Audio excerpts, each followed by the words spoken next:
Hello students, start करते हैं आज एआई टेस्ट 5 का डिस्कशन। बुकलेट कोड है ई और इस टेस्ट के टॉपिक हैं hydrocarbons, haloalkanes and haloarenes, alcohols, phenols and ethers, aldehyde, ketones and carboxylic acid. Which among the following compound is most reactive towards electrophilic aromatic substitution? निम्नलिखित में से कौन सा यौगिक इलेक्ट्रॉन स्नेही एरोमेटिक प्रतिस्थापन के प्रति सबसे अधिक अभिक्रियाशील है? तो students, reactivity of aromatic compound like benzene and its derivative for ARSE depend करती है जो ग्रुप इसके साथ जुड़ा हुआ है उसके नेचर पर, और ये दो तरह का होता है, electron donating groups and electron withdrawing groups. तो फॉर्मूला ये है कि ईडीजी रिएक्टिविटी को इंक्रीज करते हैं क्योंकि ये ग्रुप इलेक्ट्रॉन सेंडर होते हैं, तो बेंजीन रिंग पर इलेक्ट्रॉन सेंड करके रेजोनेंस के थ्रू उसकी रिएक्टिविटी यानी ऑक्सीजन की अवेलेबिलिटी को बढ़ा देते हैं, जिससे इलेक्ट्रोफाइल ज्यादा तेजी से अटैक कर पाता है। तो अगर ग्रुप कौन सा हो, ईडीजी ग्रुप हो, तो वो इलेक्ट्रॉन सेंड करता है specially ortho para ortho position पर। तो इलेक्ट्रोफाइल सेलेक्टिवली इन पोजीशन पर अटैक करता है और रिएक्टिविटी हाई हो जाती है। तो अगर हम इन ग्रुप्स को सेलेक्ट करें तो ये ईडब्ल्यूजी ग्रुप है, इलेक्ट्रॉन विड्रॉइंग, ये ईडब्ल्यूजी ग्रुप है, और ये भी ईडब्ल्यूजी ग्रुप की कैटेगरी में ही आता है। तो अब बचा OCH3, क्योंकि OCH3 एक सैचुरेटेड ग्रुप है और लोन पेयर वाला ग्रुप है, तो ये ईडीजी हुआ, इसलिए ये इलेक्ट्रॉन सेंडर होके इसकी रिएक्टिविटी बढ़ा देगा। तो ऑप्शन होगा second. Which of the following alkanes can be made in wood yield by Wurtz reaction? निम्नलिखित में से किस एल्केन को वुड्स अभिक्रिया द्वारा अच्छी लब्धि से बनाया जा सकता है? वुड्स रिएक्शन में गुड यील्ड आती है जब हम एक ही टाइप का रिएक्टेंट हैलाइड यूज करते हैं, क्योंकि अगर हम एक से ज्यादा टाइप यानी दो डिफरेंट टाइप के अल्काइल हैलाइड यूज करते हैं तो उससे मिक्सचर बन के आता है प्रोडक्ट्स का, और ऑड कंपाउंड ऑड कार्बन वाले एल्केन बनाने के लिए जब हम कोशिश करते हैं तो सिर्फ मिक्सचर हमें मिलता है, 1/3 अमाउंट मिलती है ऑड इलेक्ट्रॉन वाले की। तो ऑड इलेक्ट्रॉन के लिए सही नहीं है, तो ये ऑड है, ये भी हेप्टेन, पेंटेन, प्रोपेन सब ऑड नंबर कार्बन के हैं। डाईमेथिल ब्यूटेन, अब ये जो कंपाउंड है डाईमेथिल ब्यूटेन, ये इवन कार्बन वाला कंपाउंड है, एल्केन है, और इसलिए इसका फॉर्मेशन बड़ी आसानी से और प्योर अमाउंट में हो जाएगा क्योंकि इसमें मिक्सचर बनने के चांसेस नहीं है। ये इस तरह से वर्ड्स रिएक्शन होती है, जैसा आप देख सकते हैं फ्री रेडिकल मैकेनिज्म के थ्रू ये होता है। यहां से दोनों हैलाइड्स निकल जाते हैं टूटकर, सोडियम हैलाइड, और ईथर की प्रेजेंस में ये रिएक्शन होती है और बाई प्रोडक्ट हो जाता है 2NaX। फाइन, सो करेक्ट आंसर है 1। ओके स्टूडेंट्स,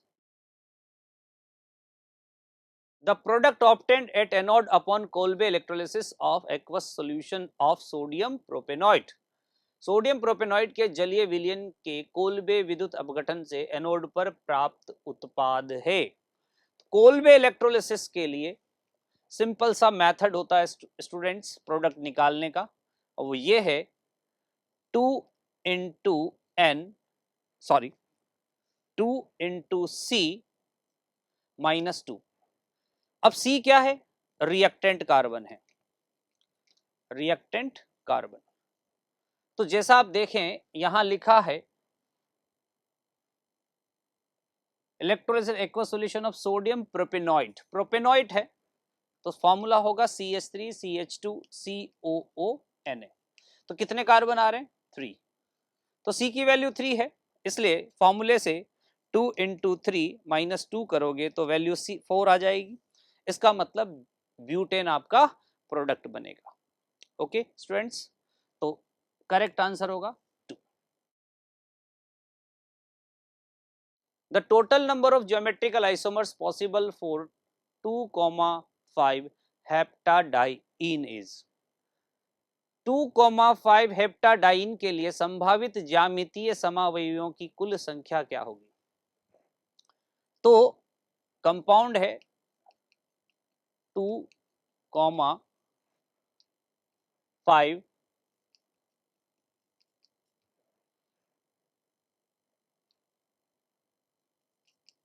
डाइन, तो इसके कुल 3 समावयवी बनेंगे। एक पोजीशन डबल बॉन्ड की ये है और एक पोजीशन ये है, और अगर आप देखें तो ये सिमेट्रिकल भी है। क्योंकि सिमेट्रिकल है इसलिए पहला जो आइसोमर बनेगा वो होगा सिस प्लस सिस, दोनों पोजीशन की वजह से। दूसरा बनेगा ट्रांस प्लस ट्रांस, दोनों की ट्रांसपोजिशन। और फिर तीसरा बनेगा सिस प्लस ट्रांस। क्योंकि दोनों तरफ से पोजीशन बिल्कुल डिट्टो सेम है इसलिए सिस और ट्रांस एक जैसे ही बनेंगे, यानी उसके दो फॉर्म अलाउड नहीं है सिमेट्रिकल पोजीशन होने की वजह से। देखिए जैसे ये कंडीशन अगर हम बनाते हैं जिसमें मैंने पहले वाले को ट्रांस ले लिया है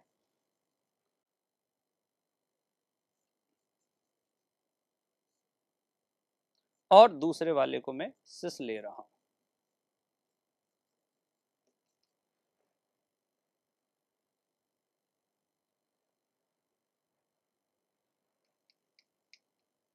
तो यहां पर जो सिचुएशन बनेगी उसमें एक ही प्रोडक्ट या एक ही आइसोमर बनना पॉसिबल होगा।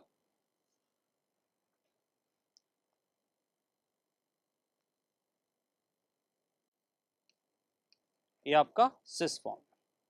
तो ट्रांस और सिस अगर आप इसको रोटेट करते हैं यहां से तो यही वाली सिचुएशन आएगी, क्योंकि ये वाला ग्रुप और ये वाला ग्रुप सेम है। तो टोटल आपके आइसोमर्स बनेंगे 3, यानी कि ऑप्शन 4 इसका correct. Next question 55, the major product C obtained in the following reaction sequence is। निम्नलिखित अभिक्रिया अनुक्रम में प्राप्त मुख्य उत्पाद C है।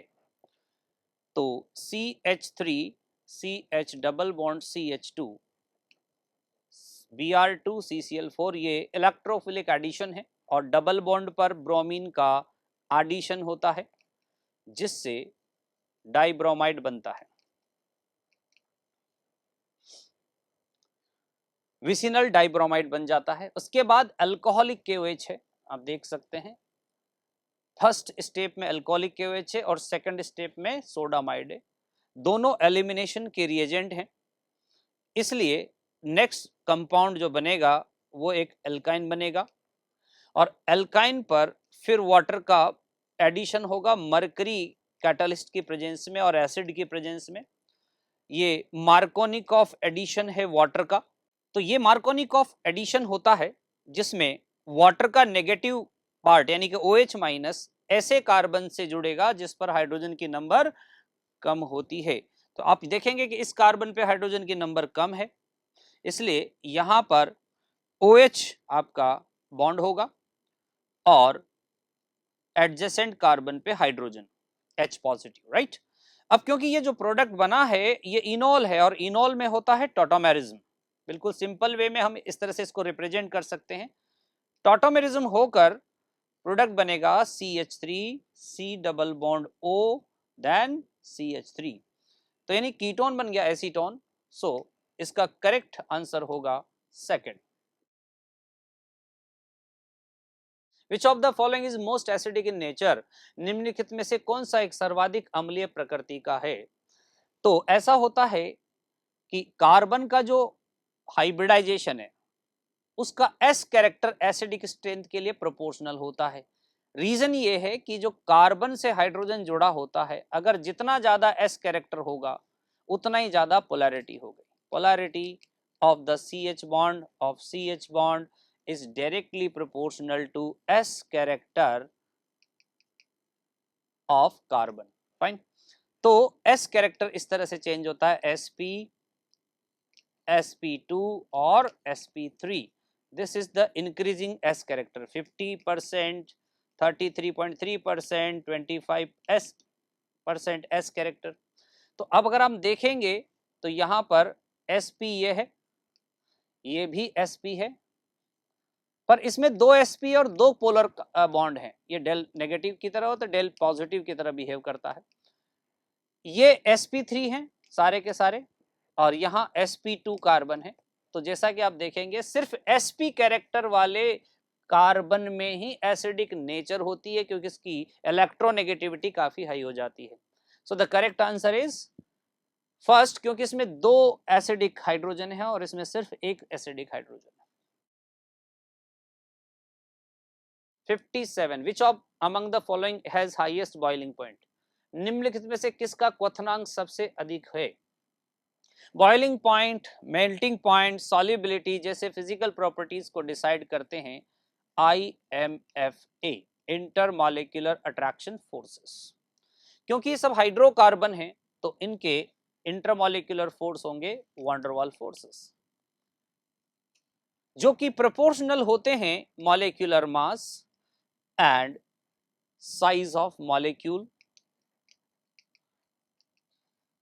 या फिर आप उसका सरफेस एरिया भी बोल सकते हैं, सरफेस एरिया, क्योंकि जितना ज्यादा सरफेस एरिया होगा उतना ही वंडरवाल फोर्स स्ट्रॉन्गर होता है। तो अगर हम यहां इन कंपाउंड्स को देखें तो ये है 2 methyl propane pentane, 2 methyl butane, dimethyl propane, इन सब में ब्रांचिंग है। बॉइलिंग पॉइंट एल्केन का इनवर्सली प्रोपोर्शनल टू होता है ब्रांचिंग,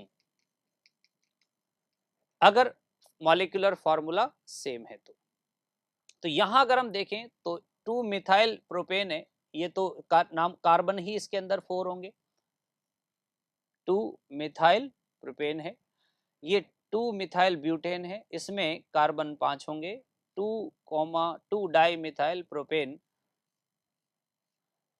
ये इसमें भी 5 कार्बन होंगे और इसमें भी 5 कार्बन होंगे। तो आप देख सकते हैं कि ये तो आउट ऑफ कंटेस्ट हो गया, ये तो बाहर चला गया क्योंकि इसका मोलर मास भी कम है। ये तीनों आइसोमर हैं, जब तीनों आइसोमर हैं तो फिर सबसे ज्यादा सरफेस एरिया आपका पेंटेन का होगा, क्योंकि बाकी में ब्रांचिंग स्टार्ट हो गई है। सो दैट आपका करेक्ट आंसर होगा 2। 58 question, which of the following compound will form maximum number of monochloro derivatives, only structural isomers, on treatment with chlorine in the presence of sunlight? निम्नलिखित में से कौन सा यौगिक सूर्य के प्रकाश की उपस्थिति में Cl2 के साथ उपचारित करने पर अधिकतम संख्या में मोनोक्लोरो व्युत्पन्न केवल संरचनात्मक समावयवी बनाएगा? तो ऐसा है, मोनोक्लोरिनेशन का मतलब है जैसे ये कार्बन है और इस पर क्लोरीन का रिएक्शन हुआ तो सनलाइट की प्रेजेंस में FRS free radical substitution reaction होकर एक क्लोरीन तो HCl बनाकर चला जाएगा और दूसरा क्लोरीन कार्बन से बॉन्ड हो जाएगा। ये रिएक्शन है, फाइन। इसी को कहते हैं मोनोक्लोरिनेशन, एक क्लोरीन का सब्स्टिट्यूशन यानी कि प्रतिस्थापन। अगर हम साइक्लोपेंटेन की बात करते हैं तो साइक्लोपेंटेन में आप एक ही प्रोडक्ट बना सकते हो, सिंगल कहीं भी बनाइए, क्लोरोसाइक्लोपेंटेन, मेथिल साइक्लोप्रोपेन। अगर मेथिल साइक्लोप्रोपेन आप लेते हैं तो इसमें मोनोक्लोरिनेशन आप यहां कर सकते हैं, यहां भी कर सकते हैं और यहां, लेकिन इधर करोगे तो वो रिपीट हो जाएगा, इसलिए काउंट नहीं होगा। तो टोटल 3 आइसोमर यहां बन पाएंगे। और नंबर 3 देखें तो 1,3 डाइमिथाइल साइक्लोपेंटेन है। इसमें आप क्लोरीनेशन यहां कर सकते हैं, यहां कर सकते हैं, यहां भी क्लोरीनेशन होगा, ठीक है, और यहां भी क्लोरीनेशन होगा, वो एक अलग आयुपेक नेम वाला कंपाउंड बन जाएगा। तो टोटल 4 बन पा रहे हैं। एन पेंटेन की अगर हम बात करें तो इसमें मोनोक्लोरिनेशन यहां, यहां और सिर्फ यहां हो सकता है, इधर रिपीट हो जाएगा तो काउंट नहीं होगा। ये देखिए, तो टोटल 4 आइसोमर इसमें बन पा रहे हैं और यही इसका आंसर है, मैक्सिमम इसी में बन पाएंगे। ठीक है बच्चों, consider the following statement regarding SN2 reaction mechanism. SN2 अभिक्रिया विधि के संदर्भ में निम्नलिखित कथनों पर विचार कीजिए। ये एक पद में संपन्न होता है, सही स्टेटमेंट है, सिंगल स्टेप प्रोसेस होती है SN2। कार्बोधनायन मध्यवर्ती बनता है, कार्बोकैटायन इंटरमीडिएट बनता है, गलत स्टेटमेंट है, ये सही नहीं है, ये सही है। Inversion of configuration takes place in the optical active alkyl, बिल्कुल सही है। अगर कार्बन पर कॉन्फ़िगरेशन इस तरह से R2 R3 हो और उस पर न्यूक्लियोफाइल आकर अटैक करे, तो न्यूक्लियोफाइल अटैक करते ही कार्बन का कॉन्फ़िगरेशन जस्ट इनसाइड आउट वाला इन्वर्सन हो जाता है, जैसे छाता उलट जाता है, बिल्कुल वैसी कंडीशन में। तो क्योंकि पहला और थर्ड करेक्ट स्टेटमेंट है, इसलिए करेक्ट आंसर होगा थर्ड। ठीक है students. Strongest nucleophile in the polar protic solvent, ध्रुवीय प्रोटिक विलायक में प्रबलतम नाभिक स्नेही। नाभिक स्नेही का काम होता है कार्बन के साथ बॉन्ड बनाना, उसे नाभिक स्नेही यानी न्यूक्लियोफाइल कहा जाता है, इसके साथ बॉन्डिंग करता है। अब यहां पर जो ग्रुप होते हैं वो ये डिसाइड करते हैं, और न्यूक्लियोफाइल की साइज ये डिसाइड करती है कि वो कितनी तेजी से यहां पर अटैक करके इसके साथ बॉन्ड बना सकता है। ध्रुवीय प्रोटिक विलायक में ऐसा होता है कि जो हैलाइड आयंस है उनका हाइड्रेशन हो जाता है, जैसे फ्लोरीन। फ्लोरीन के चारों तरफ वाटर के मॉलिक्यूल इस तरह से लेयर डिपॉजिट कर लेते हैं कि वो हाइड हो जाता है और उसका साइज काफी बड़ा हो जाता है। ऐसे बड़े साइज के बल्कियर न्यूक्लियोफाइल के साथ कार्बन की बॉन्डिंग में स्टेरिक हिंड्रेंस की प्रॉब्लम क्रिएट हो जाती है, जबकि आयोडाइड के चार्ज डेंसिटी के कम होने के कारण उसके साथ हाइड्रेशन बहुत मामूली होता है, और इसलिए आयोडाइड नियर अबाउट ओपन रहता है और ज्यादा अच्छे से अटैक करता है बिना स्टेरिक हिंड्रेंस के।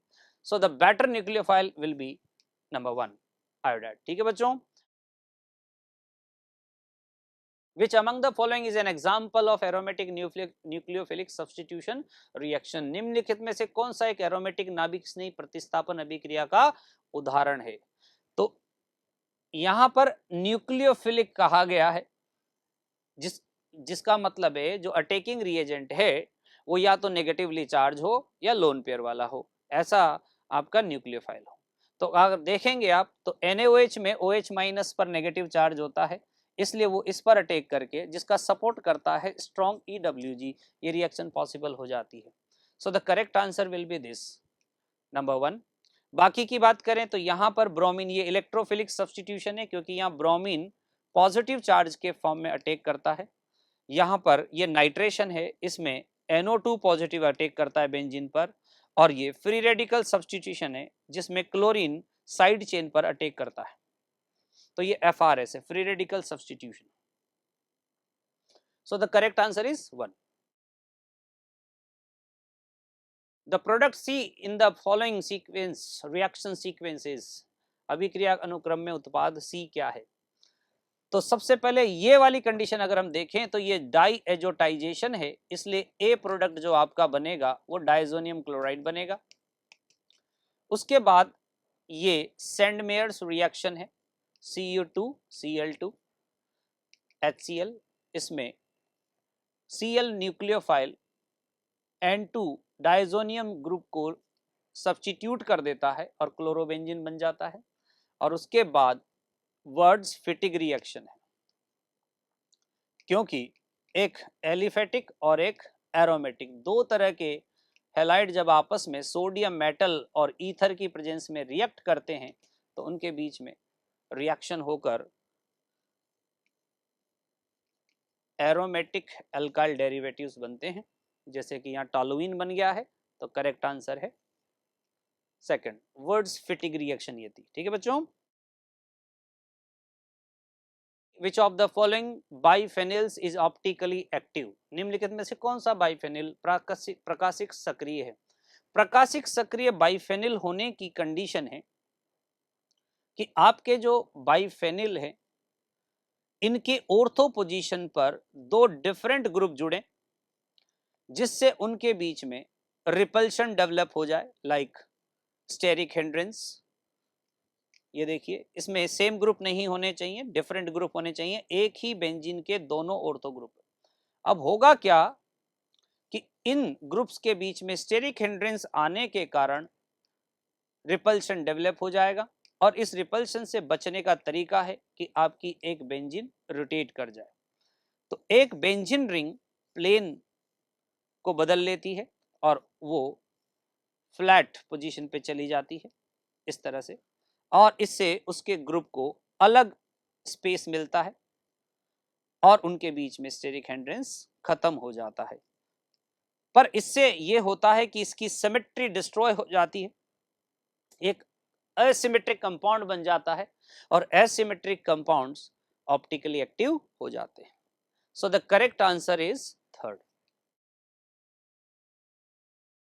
The most suitable reagent for the following conversion is, निम्नलिखित रूपांतरण के लिए सर्वाधिक उपयुक्त अभिकर्मक क्या है? तो आप देख रहे हैं कि अल्कोहल का कन्वर्सन क्लोराइड में रिप्लेसमेंट हुआ है, आप देख सकते हैं। तो रिप्लेसमेंट के लिए बेस्ट रिएक्शन है SOCl2 थायोनिल क्लोराइड, क्योंकि ये रिएक्शन है Darzens reaction, Darzens reaction. Ambidentate nucleophile among the following is, उभय दंतुर नाभिक स्नेही कौन सा है? तो उभय दंतुर वो होते हैं या एम्बीडेंटेड जिनमें दो आटम जिनके पास लोन पेयर अवेलेबल हो। यहाँ नाइट्रोजन और कार्बन दोनों के पास लोन पेयर अवेलेबल है, इसलिए ये दोनों तरफ से बॉन्ड बना सकते हैं, इसलिए इनको एम्बीडेंटेड न्यूक्लियोफाइल बोलते हैं। सो the correct answer is 1। The compound which will react most easily with aqueous KOH, कौन सा यौगिक जलीय KOH के साथ सर्वाधिक आसानी से अभिक्रिया करेगा? तो बच्चों आपको पता होगा कि ये फिनोल है और फिनोल एसिडिक होता है, जबकि ये अल्कोहल हैं और अल्कोहल जो होते हैं वो न्यूट्रल होते हैं। ये अल्कोहल है, न्यूट्रल है, तो एसिड के साथ बेस रिएक्ट कर सकता है। KOH एक बेस है, तो एसिड बेस रिएक्शन होगी सिर्फ किसके साथ? वन के साथ, फिनोल एसिडिक, बाकी सब न्यूट्रल है। Which one of the following will most readily be dehydrated in acidic condition? निम्नलिखित में से कौन सा यौगिक अम्लीय परिस्थिति में सर्वाधिक शीघ्रता से निर्जलीकृत होगा? देखिए, अल्कोहल के डिहाइड्रेशन के लिए दो कॉन्सेप्ट होते हैं। एक जिसमें OH ग्रुप के रिमूवल से स्टेबल कार्बोकेटाइन बने, वो सबसे अच्छे तरीके से डिहाइड्रेट होता है। दूसरा, इनके बाद एल्कीन बनती हैं, तो एल्कीन की स्टेबिलिटी भी यहां पर रिएक्टिविटी को डिसाइडिंग फैक्टर की तरह एक्ट करती है या रिएक्टिविटी को कंट्रोल करती है। तो अगर हम यहां पर डिहाइड्रेशन करें तो फर्स्ट वाले केस में जो अल्कीन बनेगी डिहाइड्रेशन के बाद, उसमें कंजुगेशन होगा यानी कि रेजोनेंस होगा, इस तरह से रेजोनेंस पार्टिसिपेट होगा। थर्ड में भी इसी तरह का अल्कीन बनेगा और यहां पर भी रेजोनेंस होगा, कंजुगेशन है। सेकंड में अगर आप देखेंगे तो इस तरह का कोई रेजोनेंस अलाउड नहीं है, और फोर्थ में जब आप डिहाइड्रेशन करके एल्कीन बनाते हैं तो उसमें भी कंजुगेशन नहीं है, तो रेजोनेंस नहीं होगा, यहां रेजोनेंस नहीं है। तो अब रेजोनेंस स्टेबलाइजिंग फैक्टर होता है, बट अब देखेंगे कि तो रेजोनेंस तो दोनों में हो रहा है, तो फिर हमें यह देखना होगा कि अल्कोहल जब टूट के जाएगा, जो कार्बोकेटाइन बनेगा वो यहां 1 डिग्री बनेगा और यहां 2 डिग्री, तो ज्यादा स्टेबल कौन होता है? 2 डिग्री, करेक्ट। इसलिए मोस्ट करेक्ट आंसर होगा first. Which of the following gives blue colour in Victor Meyer's test? निम्नलिखित में से कौन सा यौगिक विक्टर मेयर परीक्षण में नीला रंग देता है? विक्टर मेयर टेस्ट में रिएजेंट्स लगाए जाते हैं, red phosphorus plus I2, then AgNO2, then nitrous acid, और उसके बाद उसमें लगाया जाता है NaOH, सीक्वेंस में इनको ऐड किया जाता है। तो एक टेस्ट होता है विक्टर मेयर टेस्ट, उसे RBW 1 2 3 से चेक करते हैं, यानी अगर आपका 1 डिग्री हुआ तो रेड कलर होगा, 2 डिग्री है तो ब्लू, और 3 डिग्री है तो व्हाइट कलर होगा आपका। तो किसने पूछा कौन सा है कि ब्लू कलर किस में आएगा, तो ब्लू कलर आ रहा है 2 डिग्री में, तो 2 डिग्री अल्कोहल। अब अगर आप देखेंगे तो ये 3 डिग्री है, ये 1 डिग्री है, ये भी 1 डिग्री है, और ये आपका 2 डिग्री अल्कोहल है। कैसे? क्योंकि जिस कार्बन से OH जुड़ा है उससे फर्दर 2 कार्बन जुड़े हुए हैं तो 2 डिग्री ये है, और इसके साथ जो प्रोडक्ट बनेगा वो स्यूडोनाइट्रोल बनता है जिसका स्ट्रक्चर इस तरह से होता है NO2 and double bond. This is the compound having blue color. The product obtained in the given reaction is, नीचे दी गई अभिक्रिया में प्राप्त उत्पाद है सोडियम बोरोहाइड्राइड। एनसीईआरटी में क्लियरली इसमें डिस्कस किया हुआ है कि सोडियम बोरोहाइड्राइड ईस्टर को रिड्यूस नहीं करता, केवल एल्डिहाइड और कीटोन को रिड्यूस कर देता है, तो इसलिए करेक्ट आंसर होगा फोर्थ, और ये अल्कोहल में बदल देगा, कीटो को अल्कोहल में बदल देगा। 70 विच of the following has highest boiling point. जैसा मैंने कहा कि boiling point will be decided by IMFA, intermolecular force of attraction. तो चलिए देखते हैं, यहां है वांडरवाल क्योंकि ये सिर्फ यहां है डाइपोल डाइपोल अट्रैक्शन, DP क्योंकि ये पोलर कंपाउंड होता है, एल्डिहाइड है, एन पेंटेन इसमें वांडरवाल फोर्स होगा या डिस्पर्जन फोर्स कह सकते हैं, इथोक्सी प्रोपेन इसमें भी DP अट्रैक्शन होगा, डाइपोल डाइपोल अट्रैक्शन। लेकिन पेंटेनॉल अल्कोहल है, अल्कोहल वो कंपाउंड होते हैं जिनके अंदर H बॉन्ड एग्जिस्ट करता है, प्रेजेंट होता है बिटवीन द मॉलिक्यूल्स। तो क्योंकि सबसे स्ट्रॉन्गर बॉन्ड होता है among the these intermolecular force of attractions में, तो stronger bond will increases the boiling point. तो करेक्ट आंसर होगा second. Consider the following compounds, ये है पैरानाइट्रोफिनोल, phenol and then para-methyl phenol. तो इनका अम्लता का सही क्रम यानी correct order of acidic strength. Formula है कि एसिडिक स्ट्रेंथ इनके कॉन्जुगेट बेस की स्टेबिलिटी के डायरेक्टली प्रोपोर्शनल होता है, तो उसकी स्टेबिलिटी इंप्रूव करते हैं इलेक्ट्रॉन विड्रॉइंग ग्रुप्स और उसकी स्टेबिलिटी को डिक्रीज करते हैं इलेक्ट्रॉन डोनेटिंग ग्रुप्स। तो जैसा आपने NO2 देखा, ये एक EWG है और मिथाइल EDG है, हाइपर कॉन्जुगेशन की वजह से। सो दैट करेक्ट ऑर्डर यही रहेगा, फर्स्ट सबसे ज्यादा, उसके बाद फिनोल और फिर EDG। Answer 1 will be correct answer. The intermediate obtained in the Reimer Tiemann reaction, Reimer Tiemann अभिक्रिया में प्राप्त मध्यवर्ती। फिनोल के साथ रीमर-टीमन रिएक्शन होती है और उसमें हम NaOH का यूज करते हैं जो कि एक बेस है, और क्लोरोफॉर्म का यूज करते हैं, राइट।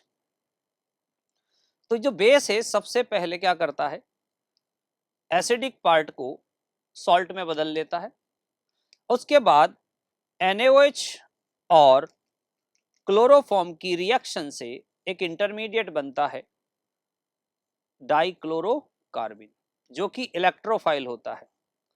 ये इलेक्ट्रोफाइल जब ऑर्थो पोजीशन पर अटैक करता है तो रिजल्टेंटली ये प्रोडक्ट तैयार होता है CHCl, geminal dichloride. Okay, so the correct answer is second. Next question बच्चों, 73 glucose is converted to ethanol in the presence of invertase. गलत स्टेटमेंट है, जाइमेज बदलता है, इनवर्टेस नहीं। Second, methanol is known as wood spirit, ये सही statement है, methanol would spirit, क्योंकि पहले वुड के डिस्ट्रक्टिव डिस्टिलेशन से इसको बनाया जाता था, आजकल मेथड बदल दिया है। सो करेक्ट स्टेटमेंट है कि फर्स्ट फॉल्स है और सेकंड करेक्ट है, तो second option clear. Consider the following and main product B बता दीजिए क्या है। तो ये कोलबेज रिएक्शन है जिसमें फिनोल का कार्बोक्सिलेशन होगा और फिर सैलिसिलिक एसिड बनेगा, जो ए जो प्रोडक्ट बनेगा वो आपका सैलिसिलिक एसिड बन जाएगा, और सैलिसिलिक एसिड पर जब एसाइलेशन करेंगे तो इससे एस्प्रीन बन जाएगा। फिनोल पर एसाइलेशन होगा, फिनोल पार्ट पर, तो यहाँ पर एसाइलेशन हो जाएगा और ये वाला पार्ट एज इट इज बचा रहेगा, ठीक है ना। तो करेक्ट आंसर होगा आपका second option. Correct option acylation. जैसे आप यहां देख सकते हैं कार्बोक्सिलेज, इसमें ग्रुप को थोड़ा सा बदला गया है जिससे कंफ्यूजन क्रिएट हो सकता था, लेकिन आप अगर ध्यान से समझेंगे तो इन्होंने क्या किया, जो प्रोडक्ट बना उसमें COH को तो यहां ले लिया और यहां OH रखा और उसके बाद उसका असाइलेशन कर दिया। तो जब उसका असाइलेशन किया OH का, तो इस जगह पे आपका C double bond O CH3 group present हो गया, ये वाला ग्रुप। ठीक है, so the correct answer is second. Match list first with list second and identify the correct option. यहां पर हमें मिलान करना है लिस्ट का। तो एक्रोलिन इसको कहा जाता है, ये है प्रोपेनल्डिहाइड, प्रोप टू इन अल, ठीक है। और थेलेल्डिहाइड इसे कहा जाता है, सैलिसिलेल्डिहाइड आपका ये है और सिनेमेल्डिहाइड ये है। ये लिस्ट आपके एनसीईआरटी में दे रखे इंट्रोडक्शन पार्ट में, तो आप वहां देख सकते हैं। 75 क्वेश्चन का, इसलिए करेक्ट आंसर हो जाएगा सेकंड। ए के साथ सेकंड, बी के साथ फर्स्ट, सी के साथ फोर्थ एंड डी के साथ थर्ड। 76 में रिएक्शन हो रही है, ये एक कीटोन है और ये इथाइलिन ग्लाइकोल है। HCl गैस की प्रेजेंस में ये कीटल फॉर्मेशन हो रहा है। आपको पता होगा कीटल एसिटल और कीटल एसिटल और हेमी एसिटल बनते हैं, तो कीटोन के साथ कीटल बनता है। यहाँ पर डिहाइड्रेशन होता है, पहले न्यूक्लियोफिलिक एडिशन होता है इथाइलिन ग्लाइकोल का, फिर फाइनली डिहाइड्रेशन होके ये रिएक्शन बन जाती है। रिएक्शन कुछ इस तरह से है,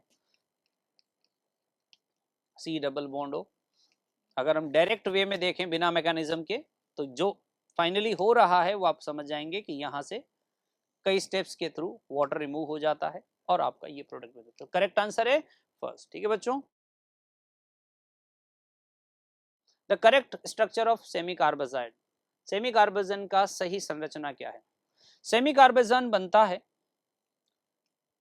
एल्डिहाइड और कीटोन की रिएक्शन होने से सेमी कार्बोजाइड के साथ NHC double bond O NH2। Important point ये है कि ये वाला NH2 कीटोन के साथ रिएक्ट नहीं कर सकता क्योंकि इसका लोन पेयर रेजोनेंस में इन्वॉल्व होता है। ओके, पॉजिटिव चार्ज होता है, तो न्यूक्लियोफाइल की तरह एक्ट नहीं कर सकता यहाँ पर। तो ये वाला क्योंकि इसमें रेजोनेंस में नहीं है इसके साथ, तो ये आराम से न्यूक्लियोफाइल बनकर इस पर अटैक कर देता है, यहाँ से वाटर रिमूव हो जाता है और फाइनली ये बॉन्ड बन जाता है। इसे सेमी कार्बोजन कहा जाता है। तो इस वजह से ऑप्शन होगा fourth. 78 which among the following can not give Fehling test. निम्नलिखित में से कौन सा फैलिंग परीक्षण नहीं दे सकता? जो एरोमेटिक एल्डिहाइड होते हैं वो फैलिंग टेस्ट नहीं देते। तो ये एरोमेटिक है क्योंकि आप देख रहे हैं बेंजीन के साथ डायरेक्टली जुड़ा हुआ है, तो ये एरोमेटिक है। जबकि ये एलिफेटिक है, ये भी एलिफेटिक है, बेंजीन से डायरेक्ट CHO नहीं जुड़ा हुआ है, ये भी एलिफेटिक है। तो ये सब फैलिंग टेस्ट देंगे, लेकिन कौन नहीं देगा? थर्ड, क्योंकि ये एरोमेटिक है, इसकी रिएक्टिविटी कम होती है, लेस रिएक्टिव होता है। Which of the following compound is obtained when cyclopentanone reacts with dilute NaOH followed by heating? Cyclopentanone की तनु NaOH के साथ अभिक्रिया के बाद गर्म करने पर कौन सा यौगिक प्राप्त होता है? 2-3 स्टेप्स के थ्रू एल्डोल कंडेंसेशन होना है, इसे एल्डोल कंडेंसेशन कहा जाता है।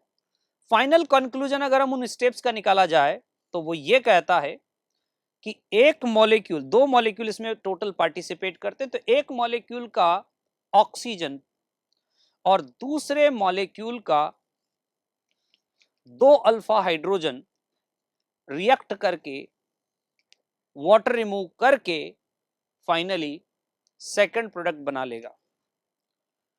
तो एक्चुअली 2 स्टेप्स होते हैं। पहले जो बेस है वो आपका H+ रिमूव करके कॉन्जुगेट बेस तैयार करता है, उसका न्यूक्लियोफिलिक एडिशन इस पर होता है। तो इसका कॉन्जुगेट बेस तैयार होता है और इस पर न्यूक्लियोफिलिक एडिशन होता है, ठीक है। तो इन दोनों के बीच में फिर बैक टू बैक डिहाइड्रेशन होता है और डिहाइड्रेशन के बाद फाइनली आपको ये प्रोडक्ट देखने को मिलता है। तो उसका जो शॉर्ट में कंक्लूजन ये निकलता है पूरी मैकेनिज्म का, और आप मोस्ट ऑफ कंडीशंस को अप्लाई कर सकते हैं बच्चों। एक मॉलिक्यूल का ऑक्सीजन लेना है और दूसरे मॉलिक्यूल का अल्फा कार्बन के ही, बस अल्फा, बीटा वाले के नहीं, कि 2 हाइड्रोजन लेकर उन दोनों को वाटर बना के रिमूव करना है और दोनों के बीच में डबल बॉन्ड क्रिएट कर देना, जो कि कॉन्जुगेशन में भी और रेजोनेंस देगा। सो the correct answer is second. Okay students, Which of the following reaction the major product is not carboxylic acid? निम्नलिखित में से किस अभिक्रिया में मुख्य उत्पाद कार्बोक्सिलिक अम्ल नहीं है? यहां पर केमेनोफोर लिया गया है, स्ट्रॉन्ग ऑक्सीडाइजिंग एजेंट है, तो पहले ये एल्डिहाइड में बदलेगा इसको और फिर एल्डिहाइड का फाइनल ऑक्सीडेशन करके उसे कार्बोक्सिलिक एसिड में बदल देगा। यहां पर भी ये जॉन्स रिएजेंट है, CrO3H2SO4, ये भी इसी तरह से इसको कार्बोक्सिलिक एसिड में बदल देता है, स्ट्रॉन्ग ऑक्सीडेंट है।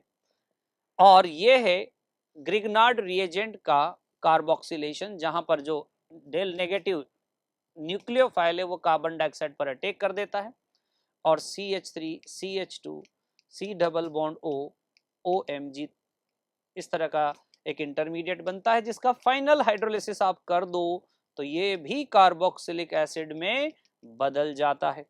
अब बचा फाइनली SnCl2HCl। तो SnCl2HCl ये एक्चुअली स्टीफन रिएक्शन है, अगर आपने पढ़ा हो तो एल्डिहाइड कीटोन में, और स्टीफन रिएक्शन का फाइनल प्रोडक्ट एक एल्डिहाइड होता है, ना कि carboxylic acid. So the correct answer is fourth. Okay students, Which among the following has the highest pKa value? निम्नलिखित में से किसका pKa का मान अधिकतम है? एसिडिक स्ट्रेंथ के साथ इनवर्स रिलेशन होता है pKa का, और एसिडिक स्ट्रेंथ को इंक्रीज करता है EWG ग्रुप, जबकि उसे कम कर देता है EDG ग्रुप। फाइन। अगर हम यहां देखें तो ये स्ट्रॉन्ग माइनस आई इफेक्ट देने वाला ग्रुप है, तो ये तो बहुत ज्यादा एसिडिक कर देगा। हाइड्रोजन का कोई इफेक्ट नहीं है।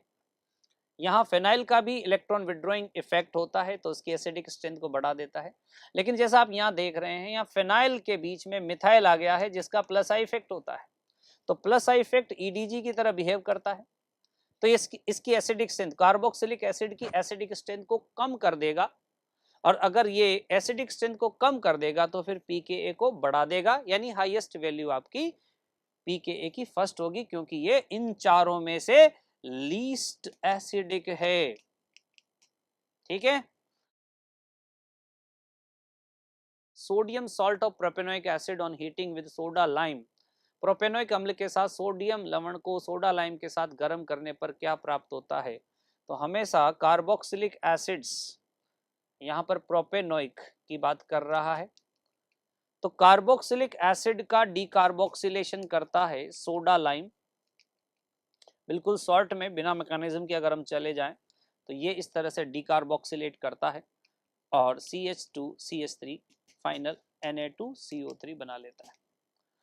तो आपका प्रोपेनोइक से कितना बनेगा? 2 कार्बन का। यानी यहां पर भी ये केस होता है कि अगर आपके कंपाउंड में C कार्बन है तो आपके एल्केन में C-1 कार्बन होंगे, तो आंसर होगा इथेन।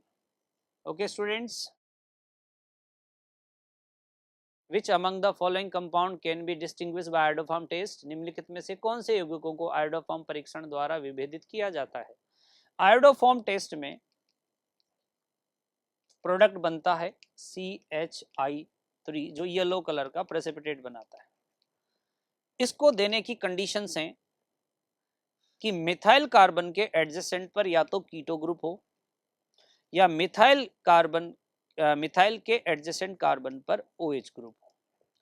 तो ये पॉजिटिव हैं और ये दे देंगे कौन सा टेस्ट? Iodoform test. तो अगर आप देखें फर्स्ट केस में तो इन दोनों में ही आयोडोफॉर्म टेस्ट आ जाएगा, तो हम डिस्टिंग्विश कर नहीं पाएंगे, ये भी पॉजिटिव है, ये भी पॉजिटिव है।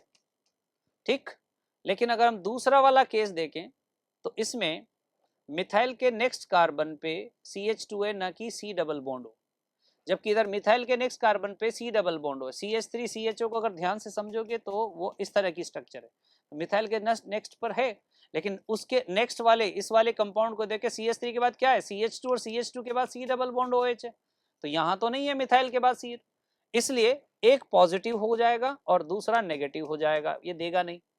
इधर ये दोनों दे देंगे, देखो मिथाइल के साथ C डबल बॉन्ड जुड़ा हुआ है, इधर ये देखो CH3 के बाद CHOH ग्रुप जुड़ा हुआ है, यहां पर भी क्या होगा, CH3 के बाद OH ग्रुप जुड़ा हुआ है, इधर से भी देख सकते हैं। इधर आप देखेंगे मिथाइल के बाद CO जुड़ा हुआ है, तो सब पॉजिटिव है, ये दे देगा, ये भी दे देगा, ये भी देगा। तो अगर एक ही पेयर में दोनों टेस्ट दे रहे हैं तो उसे डिस्टिंग्विश नहीं होता है। डिस्टिंग्विश कब होता है, जब एक कंपाउंड रिएक्ट करे और दूसरा ना करे, तब डिस्टिंग्विश होता है। तो इसलिए सही आंसर होगा बच्चों सेकंड, क्योंकि एक कंपाउंड एडोफॉर्म दे रहा है, दूसरा नहीं दे रहा है। 84 Clemenceau reduction of carbonyl compounds is carried out in the presence of which of the following reagent? Carbonyl यौगिक का क्लीमेंशन अपचयन निम्नलिखित में से किस अभिकर्मक की उपस्थिति में किया जाता है? तो वो तो सीधा फैक्ट है ZnHgHCl, यानी कि जिंक अमेलगम और HCl की प्रेजेंस में ये क्लीमेंशन होता है। The product P in the given reaction, यहाँ केमेनोफोर H2SO4 स्ट्रॉन्ग ऑक्सीडाइजिंग एजेंट है, और ये जहां डबल बॉन्ड होता है उसको पूरी तरह से क्लीव कर देता है ऑक्सीडाइज करके, क्योंकि केमेनोफोर नेसेंट ऑक्सीजन या ऑक्सीडाइजिंग एक्टिव ऑक्सीजन तैयार करता है, तो पहले बनता है एल्डिहाइड और फिर उसका भी ऑक्सीडेशन होकर फर्दर ये बना लेगा कार्बोक्सिलिक एसिड। ये देखिए इस तरह से ये भी कार्बोक्सिलिक एसिड और ये भी कार्बोक्सिलिक एसिड में कन्वर्ट हो जाएगा। सो दैट ये हो गया आपका थर्ड ऑप्शन करेक्ट हो जाएगा। The major product obtained in the following reaction, निम्नलिखित अभिक्रिया में प्राप्त मुख्य उत्पाद क्या है?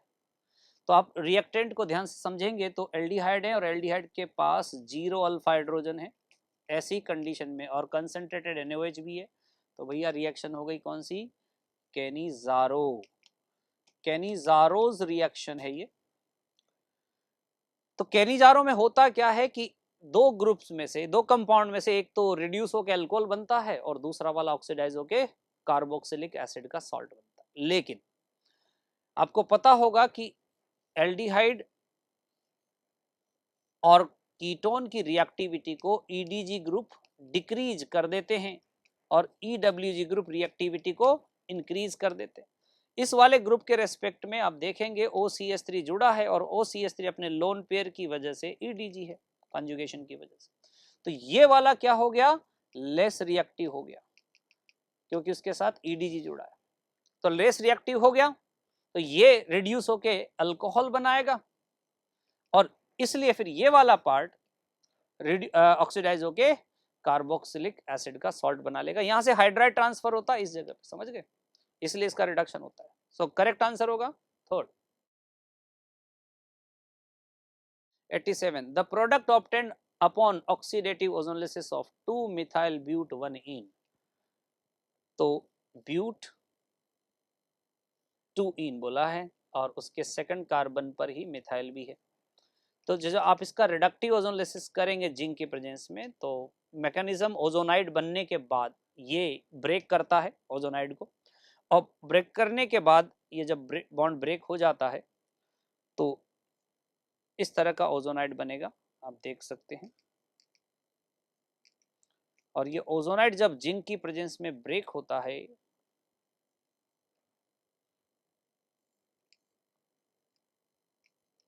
तो ये वाला ऑक्सीजन तो जिंक के साथ चला जाता है और इस तरह से एक बन जाता है कीटोन और इस वाले पार्ट से बन जाएगा एक aldehyde. So the correct answer is ठीक। कंसीडर द फॉलोइंग रिएक्शन, एक अल्काइन है,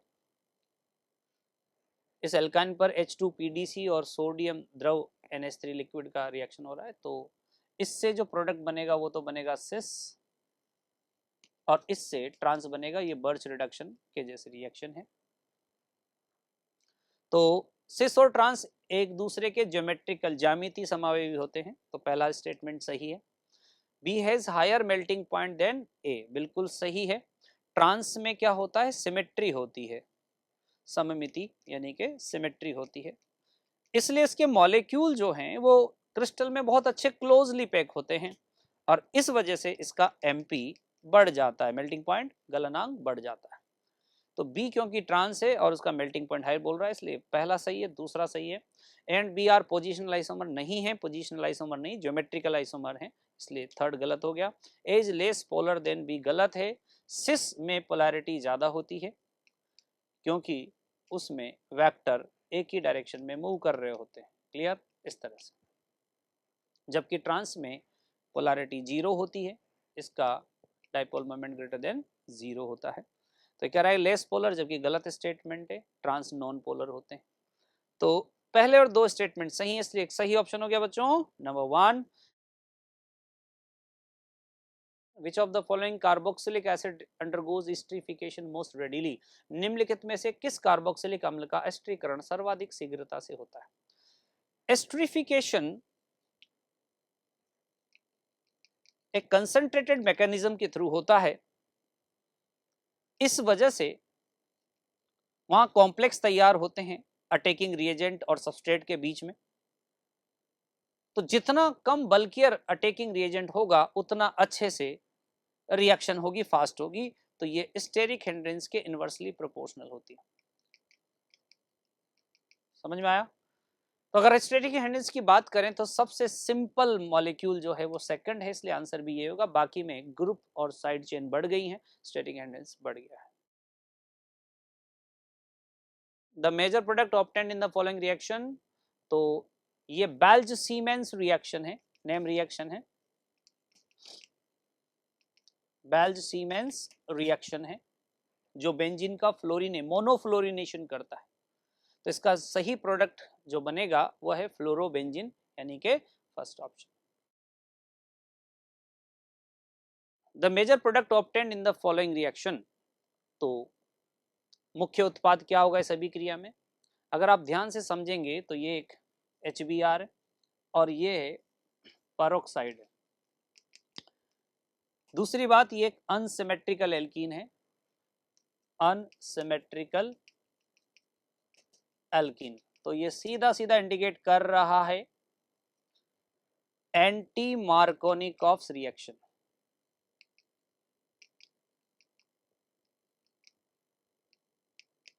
कॉफ्स रिएक्शन को, जिसकी खास बात क्या है कि HBr का जो नेगेटिव पार्ट है वो ऐसे कार्बन से जाके जुड़ेगा जिस पर हाइड्रोजन की नंबर ज्यादा है।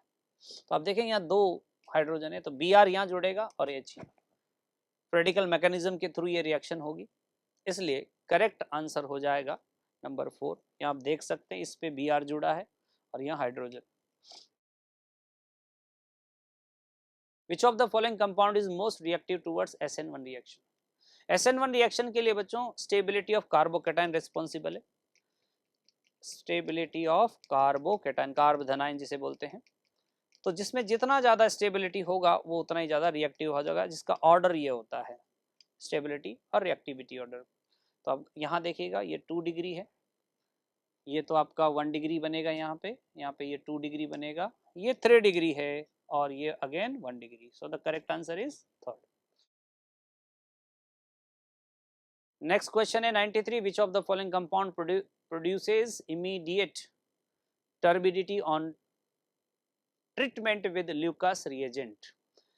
तो रिएक्टिविटी का ऑर्डर ये होता है कि 1 डिग्री केवल हीट करने पर ही प्रोडक्ट बनाता है, व्हाइट टर्बिडिटी देता है। 2 डिग्री जो होता है वो 5 मिनट लेता है और व्हाइट टर्बिडिटी देता है, लेकिन जो 3 डिग्री होता है वो इमीडिएट टर्बिडिटी देता है, इमीडिएट व्हाइट टर्बिडिटी देता है हैलाइड का, क्लोराइड का। तो अगर हम यहाँ डिग्री देखें तो ये 1 डिग्री है, इसका 2 डिग्री है, ये तो देगा ही नहीं क्योंकि फिनोल है और पार्शियल डबल बॉन्ड कैरेक्टर है, ये तो देगा ही नहीं। नंबर थर्ड, ये वाइट टर्बिडिटी देगा और ये 3 डिग्री है, इमीडिएट टर्बिडिटी देगा, तो करेक्ट आंसर हो गया third. The major product obtained in the following reaction, निम्नलिखित अभिक्रिया में मुख्य उत्पाद क्या है? ये ईथर को क्लेव करने वाली रिएक्शन है, HI इसको अटैक करेगा। तो यहां पर क्योंकि कार्बोकेटाइन स्टेबलाइजेशन का फैक्टर काम कर रहा है, तो इस जगह अगर कार्बोकेटाइन बन जाए तो वो क्या होगा? बेंजाइल होगा। इसलिए I यहां अटैक कर देगा और बॉन्ड यहां से ब्रेक हो जाएगा। बॉन्ड यहां से ब्रेक नहीं हो सकता इस जगह से, कारण यहां पर पार्शियल डबल बॉन्ड कैरेक्टर होता है, इसलिए बॉन्ड केवल CH2 और O के बीच का टूटेगा। तो I माइनस CH2 से जुड़ जाएगा और H जो है O से, इसलिए करेक्ट आंसर आपका फोर्थ होगा। स्टेबिलिटी ऑफ कार्बोकेटाइन इंपॉर्टेंट है, ध्यान दीजिएगा, बेंजाइल कार्बोकेटाइन है। ओके स्टूडेंट्स, ये है वाटर का anti Markovnikov addition without rearrangement. तो इस केस में एक कार्बन पे तो वाटर का OH और दूसरे कार्बन पे H बॉन्डेड होता है, तो इसमें एक साइक्लिक ट्रांजिशन स्टेट बनती है, वो हम देख लेते हैं। Anti Markovnikov addition of water है ये। तो इसमें एक साइक्लिक ट्रांजिशन स्टेट जो बनती है वो इस तरह से बनती है कि डाइबोरेन जो होता है, B2H6 आप देख रहे हो, ये डाइबोरेन है, ये टूटकर B2H6 टूटकर 2BH3 में बदल जाता है और यही BH3 यहाँ पर अटैक। अब देखिए, जो हाइड्रोजन है वो स्मॉल पार्टिकल है, जबकि BH2 थोड़ी ज्यादा साइज का होगा, तो वो स्टेरिक हैंड्रेंस को अवॉइड करेगा, इधर आने को अवॉइड करेगा, इसलिए वो यहाँ अप्रोच करता है। हाइड्रोजन इस जगह पे, ये यहाँ अप्रोच करता है और इस तरह से इनके बीच में बॉन्ड ब्रेक होने लगता है।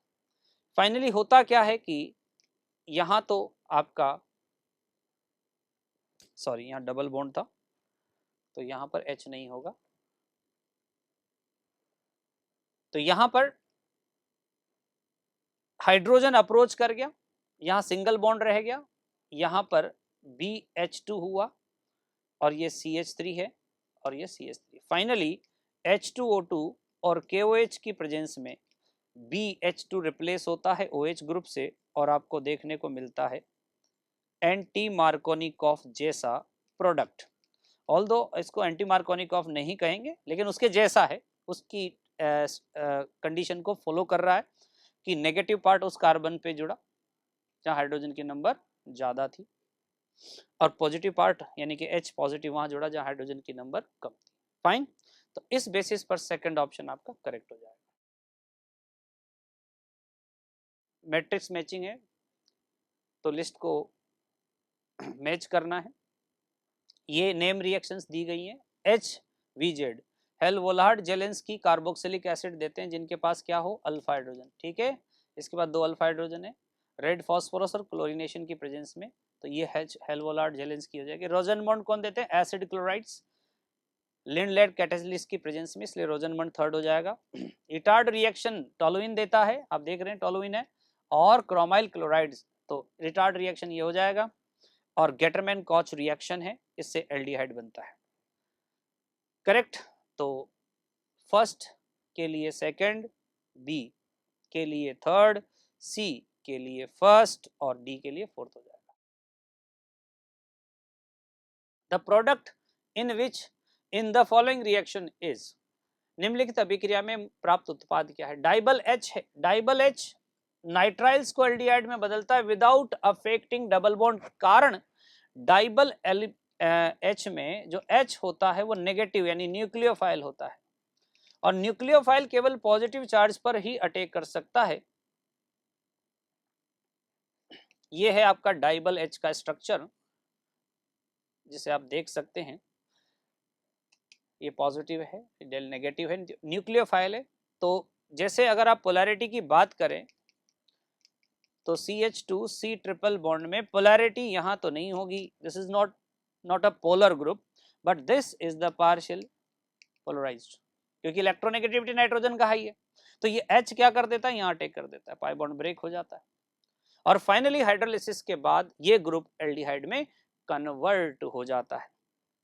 फाइन, तो प्रोडक्ट बनेगा aldehyde, that is third option. The most suitable reagent for the conversion सर्वाधिक उपयुक्त अभिकर्मक है। कन्वर्जन हो क्या रहा है, यहाँ ध्यान दीजिए, एक अल्कोहल है और वही ग्रुप किस में बदल गया, एल्डिहाइड में। तो अल्कोहल का आंशिक यानी पार्शियल ऑक्सीडेशन इसको करवाना है। आप ये नहीं ले सकते क्योंकि इससे सीधा कार्बोक्सिलिक एसिड बनेगा। ओके, ओजोन लाइसिस आप ले नहीं सकते क्योंकि डबल बॉन्ड नहीं है, तो वो काम नहीं करेगा यहाँ पे। और ये डाइबल एच है, वो भी अल्कोहल को रिड्यूस नहीं कर सकता, वो अनसैचुरेटेड ग्रुप्स को ही बस रिड्यूस करता है, असंतृप्त। तो इस तरह से कौन बचा, PCC. PCC is the suitable reagent to carry out this conversion, यानी प्राइमरी अल्कोहल को एल्डिहाइड में बदल देता है। फर्स्ट कहता है कि propanone on treatment with Tollens reagent produces a bright silver mirror due to formation of silver metal. Propanone को टोलेन अभिकर्मक के साथ उपचारित करने पर सिल्वर धातु के निर्माण के कारण एक चमकीला सिल्वर दर्पण बनता है। नहीं करता, कीटोन के साथ रिएक्ट नहीं करता है, इसलिए गलत स्टेटमेंट हो गया। सेकंड है the reaction with Tollens reagent occurs in acidic medium, ये भी गलत स्टेटमेंट है, उसके लिए अल्कलाइन मीडियम चाहिए होता है। ओके स्टूडेंट्स, तो करेक्ट आंसर हो गया फोर्थ, दोनों ही गलत है। Consider the following sequence of the reaction, निम्नलिखित अभिक्रियाओं के अनुक्रम पर विचार कीजिए और सी बताइए क्या होगा। तो कैल्शियम कार्बाइड के हाइड्रोलिसिस से ए जो बनेगा, ए एक आपका प्रोडक्ट है इथाइन, क्योंकि कैल्शियम कार्बाइड है।